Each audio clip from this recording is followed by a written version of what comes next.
BoxingScene.com live here with promoter extraordinaire Eddie Hearn. Eddie, when you walked in here, you were on FaceTime with Anthony Joshua. Yeah. What were you guys talking about? He was in the gym, and he's like, now he's on it. You know, he had a few days of sulking, and now he's saying, I'm in the gym, I'm working.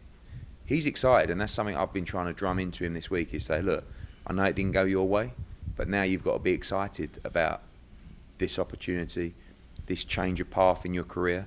You're the challenger now. And I think he's taking that mindset, and you know, he's working hard, and he's excited himself.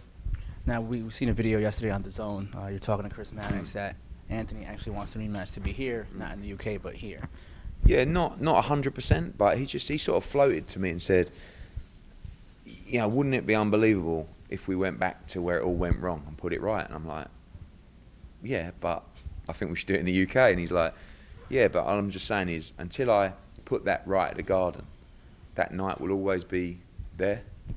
So I'm like, AJ, I really admire your attitude in this, but we've got to be smart at the same time.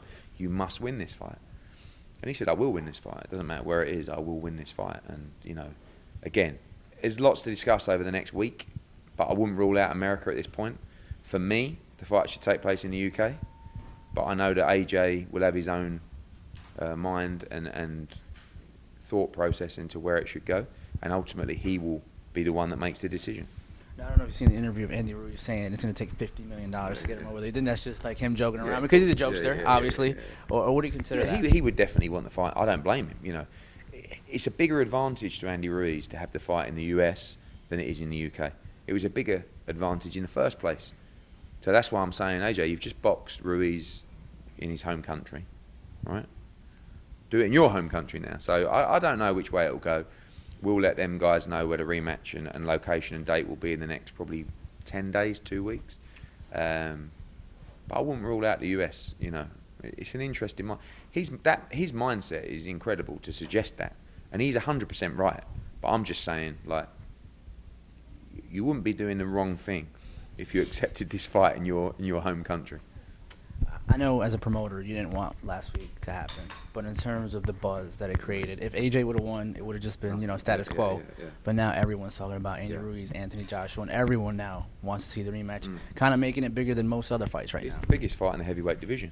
And for Ruiz, all he has to do is win the rematch, and he becomes like the biggest star in the sport, maybe. So it was bittersweet because the buzz of the event, you know, I wanted to give everybody at the Garden a night they'd never forget. We did that, but not really in the way we thought it would play out. But I'm judged, I guess, as a promoter on the quality of the show, the value we give fans and broadcasters. So in that respect, it was a huge win for Matchroom. We lost the World Heavyweight Championships in Anthony Joshua. And beyond the business, he's a very close friend of mine. So I was gutted for days after that fight, for him. Not because Matchroom lost the World Heavyweight Champion, but it can happen. And I think this is the first fight he's going to go into where no one is talking about the fight after. Every fight he's been in, probably other than the Klitschko fight, everyone was talking about what you're going to do next, when you're going to fight Wilder, when you're going to fight Fury. And it's very difficult to be motivated subconsciously when everyone's saying, oh, you're going to steamroll Ruiz, and then when's the Wilder fight happening? So he was well prepared for that fight. There was nothing wrong with him at all going into that fight. But I do think subconsciously, when everyone's telling you you're going to crush this guy when you fight in Wilder, you don't have the same war mentality as he does now, which is, I'm ready to go to war with Andy Ruiz. He wants to flatten Andy Ruiz in this rematch. In the first fight, he was giving him his belts. Yeah. You know what I mean? So it was like respect, good luck. Now the mindset's got to change, and it will change. And in a way, it's maybe what he needed. You know, you never want to lose, but it does change his complete mindset now for the sport. In terms of your broadcast partner here in the US, DAZN, is there any pressure on them to make the fight here, being that if you want to, you know, stake your claim here in the US, plant your flag, you know, you want that in prime time, not at 4 or 5 o'clock. Yeah. I mean, the fight and the night was so big for them, not just because it drove subscribers, but the noise after. I mean, it was the greatest bit of unintentional marketing for DAZN. Kimmel said the rematch is going to be on DAZN. Yeah. And that's, you know, it's so really. We already know that if you're a fight fan, for $99 a year, You know, you've just got Jacobs Canelo, Joshua Ruiz, Triple G tonight. You've got Danny Jacobs Sulecki at the end of the month. You've now got the Maurice Hooker, Jose Ramirez unification in July. You'll probably get Canelo Triple G 3. You'll get Joshua Ruiz 2. Like, you could not offer more value to fight fans. But one of the struggles of DAZN is the awareness and making sure everyone knows what it is and where it is. Well, last Saturday went a huge way to changing that. So for them, they were over the moon. It was incredible. Obviously, we would have preferred the win. So they would want the rematch in the US, but it's Anthony's decision. They'll cover it if it's in the UK. Sky Sports will obviously want it in the UK. The British fans will prefer it in the UK, but Anthony will be the one who says to me, there or there. He'll look at everything, we'll talk as a team, and ultimately he'll make the decision. And switching gears a little bit, we're here for Maurice Hooker and Jose Ramirez, which is another, action fight that fans don't want to miss. What does it say to you that you're making deals and having Bob Arum's fighter on your network, where in reality, many times Bob Arum's fighters never leave his network and they fight on other networks? Well, I'm trying to sort of change the perception a little bit of boxing in that the things that the fans hate is the network politics, the promoter politics. So we're trying to go some way to make that happen. For the Kroller-Lomachenko fight, that was a purse bid where we almost said, we could have bid for that fight, and put it on DAZN. Okay, you made us a good deal. We don't want to be a problem.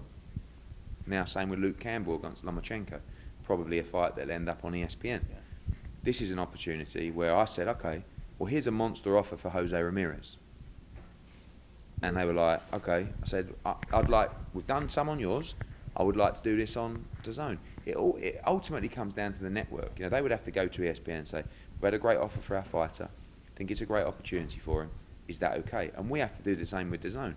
But we're trying to break the mould of, if they would have offered me the package that Ramirez is getting, I would have accepted this fight on ESPN. So you have to look out for the fighter. You can't be blocking fighters' progress because it doesn't suit your business. That's not acting in the best interest of a fighter. So Ramirez really wanted this fight. The numbers came in that suited everybody, and it was on. And it's groundbreaking for business that Matchroom and Top Rank are sending a fighter to DAZN, and we're sending a fighter to ESPN, and and the same with the PBC. It hasn't happened yet, but in time I'm sure it will. So great news for fans, because it is, for me, one of the fights of the year. Brilliant fight for the division, great fight stylistically, and we want to keep creating sort of key moments every month for DAZN. So you just had Jacobs Canelo in May. In June you had Joshua Ruiz, Triple G tonight, and you've also got Andrade Sulecki at the end of June. Next month, July, you've now got Maurice Hooker, Jose Ramirez unification fight. August you'll have a big show. September Canelo. So you're almost getting sometimes a pay-per-view moment every month for $99 a year. But it's just a case of exposure and spreading the word, and that word is spreading rapidly. It's almost, I would say, formality that maybe the winner of this fight, if it's Hooker, obviously, takes on the winner of Regis Prograis. Yeah, I think if it's Hooker, it's very likely that undisputed fight will come. I mean, don't forget, going back to that Hooker Ramirez and Progress against Taylor are both on DAZN. So you've got two unified 140-pound fights, both on DAZN within a month of each other. So, obviously if Ramirez wins, that could be an ESPN fight, but if Hooker wins, we'd be looking to put the winner in with Progress Taylor for the undisputed championship. So you think Top Rank's going to stop putting fighters with Hooker, being if he beats Saucedo and then he beats Ramirez? Yeah, I kind of give him the moniker Top Rank killer. The Saucedo fight was incredible. But that's what I like about this fight, because although the relationship between Matchroom and Top Rank is good, we really want to beat them, and they really want to beat us. So when we went to Oklahoma and Mo beat Saucedo, it was such a sweet night. I drove home that night thinking, what a night. And that's the same thing going into this fight. We want to win so bad. And not just for Mo, but for Matchroom and for DAZN. And when everything's on the line, it's much more enjoyable, because I'm either going to walk away the happiest man in the world or devastated. But I'd rather that than walk away with zero emotion, So it's what sport's all about. It's the same with AJ last week. People mess you, you must be, So yeah, sport. You win, you lose. But the comeback's going to be sweet. You dust yourself down and you go again. And Maurice Hooker Ramirez is another occasion where everybody's balls are on the line. Before I let you go, I just want to say happy birthday. How Thank old are you. Now 35. Yeah, I wish I was No. 35. Yeah, big 4-0 today. Congrats, I Eddie. know all you viewers are thinking I look much younger, but this boxing's no good for you. Thanks, Eddie.